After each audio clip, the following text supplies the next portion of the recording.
How to start attracting private money with your credibility one sheet. That's today's video. Let's dive in. Hey there, I'm Clayton Morris. I'm the founder of Morris Invest. I'm a longtime real estate investor, and this whole channel is devoted to helping you create passive income by holding onto rental real estate and getting that positive monthly cash flow from tenants who are paying you to live in one of your properties. So today's video, I want to talk about private money. And of course, we have a whole series of videos here on private money. And it is one of the more difficult questions, one of the more difficult things to deal with, but it is essential in helping us acquire rental properties. So today I want to talk to you about what is holding you back from acquiring private money. And it's really a key, I think, across the board. I see this from investors, and they wonder why they can't find private money. They get frustrated because they think they've been looking, but they really haven't. They don't know where to find it. They don't know where to turn. And they think that they can't get into real estate because they simply don't have access to private money. I go to real estate meetings all the time, and I know a lot of contractors. I know a lot of wholesalers. I know a lot of different people. And they'll kind of hang out in the corner. They're kind of quiet. They'll stand over in the corner and have a beer because they wonder why deals or money is just not coming to them. And quite honestly, it's because they're invisible. They kind of hide in the shadows. So today I'm going to talk about how to set up and create your credibility one sheet. This one piece of paper is incredibly powerful, and it may be the single most important piece for you to take and get private money. I want you to really take some notes today and dive deep with me on this.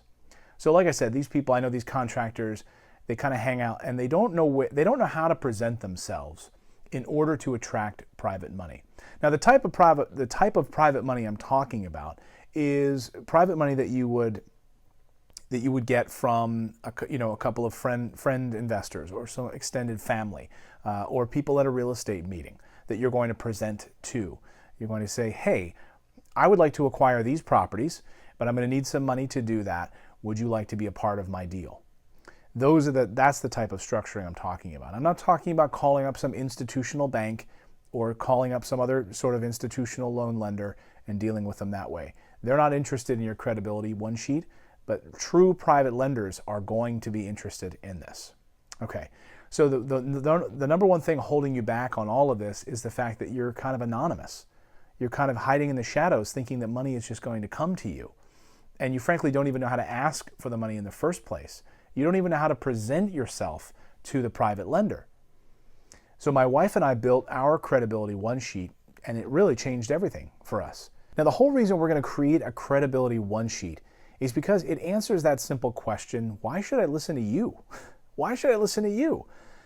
So you want to be a real estate investor, I'm going to lend you money.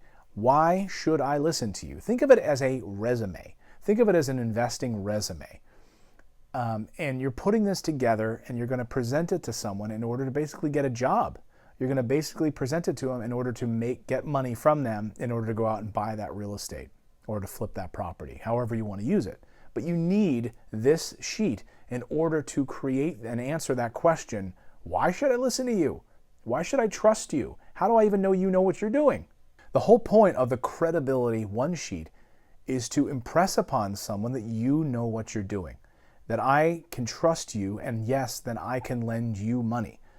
That's the whole reason that I have this sheet put together and that I can read through and see what type of a person you are, what type of an investor you are, what is your goals, where do you buy your properties, all of those components. So now, let's dive into what sorts of things should be in your credibility one sheet. And these may vary a little bit depending on the type of investor you are or the type of real estate investing strategy you have. But most of these things should be in this credibility one sheet. And write them down step by step by step. Number one, it should have a summary of exactly what type of investing you're doing. So for my wife and I, our credibility one sheet has a paragraph about the area and the opportunity where we invest in our real estate. These are the types of properties that we buy. Here's a single family home, 3-bedroom, 1 bath. We spend about $40,000 to acquire them. They rent for about $750 a month in one of the best rental markets in the country, low vacancy rate. We own properties on this street, that street, and this street. we're looking to acquire 5 properties in this square mile. That is a good summary, right? It's detailed.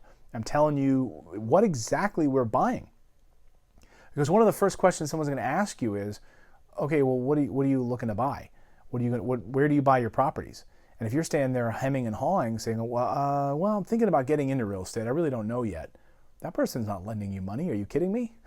So for you to be able to present to them a summary of exactly what you're buying, exactly the returns that you can expect, exactly the place where these properties live, the types of repairs that you would do on them, the types of vacancy rates that you can experience, and the level of success that this area has had historically over the past few years. That is a great, powerful summary that you can give to somebody. And don't take too much time doing it. Just a little paragraph is enough to get to the point.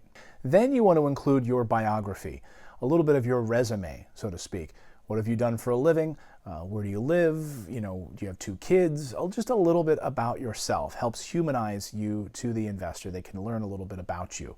Maybe a link to your website, whatever it is that you do. And then also including your resume in that little biography section. A little bit about the jobs that you've held, what you do for a living, and how your job takes you to extravagant parts of the world, and et cetera, whatever it happens to be, but include a little bit of your resume in there. Then, and most importantly, you want to include your experience. So if you have experience in real estate investing, if this is something you've done in the past, then show some of your previous projects. Or if you own 1 or 2 rental properties already, show the properties that you own, explain the types of returns you already are getting in this particular neighborhood and why you would like to expand your portfolio. It's that simple, to show a little bit of experience in one of those columns on exactly what you do and give some samples of some properties that are already producing for you. And now you have access to the next deals and you would like to use their money in order to acquire those properties. You could also include some before and after photos of a project. Especially if you're flipping properties and that's what you're looking for private money for, you want to flip a property over the course of 6, 7, 8 months, a large 5-bedroom house. Here's what I did before. Here's how we sold it. We got this type of a return. Great. Include that. You're also going to want to include pictures and information about your team members. So maybe you're buying turnkey rental properties. You might include a company like ours, for instance. We bought 3 properties with Morris Invest, and now we'd like to buy 3 more.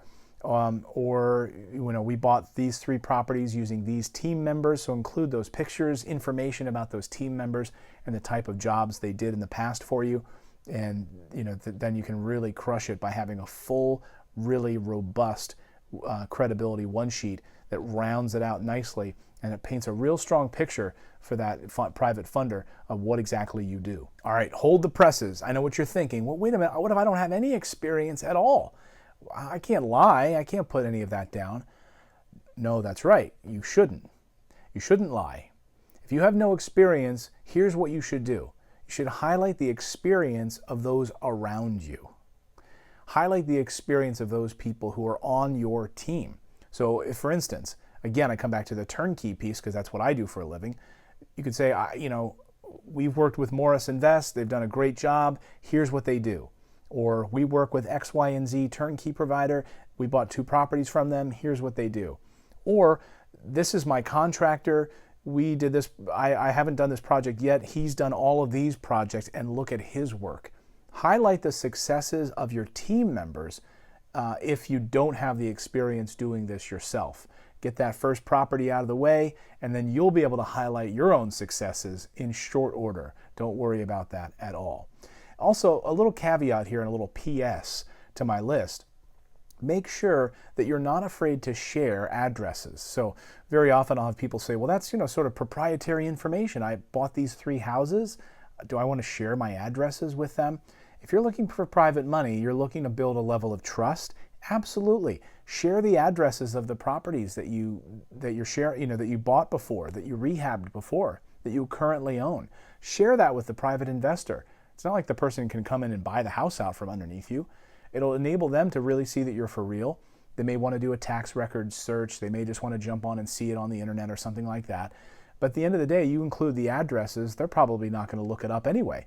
but they're going to want to know that you're being honest, straightforward, and you trust them, because that's building that level of trust with them. So now that you have that credibility one sheet, there are some key things you can do next. And we have a whole series of videos here on private financing, and we'll walk through those stages on where do you take that one sheet now that you have it, how do you then go and leverage the opportunity that you have in front of you. Do you have 3 rental properties that you're looking to pounce on? How do you then use this one sheet to get those 3 rental properties? We'll have that in our next video, everyone. In the meantime, please come over here and subscribe to the channel. I'd love for you to be a subscriber, as well as checking out the other playlists that we have. If you go down to the description in this video, you can see the other playlists that we have to help you go out there and become a real estate investor. Thank you so much for subscribing. We publish videos multiple times a week here on the channel, all for you to go out there, to take action, and to become a real estate investor. We'll see you next time, everyone.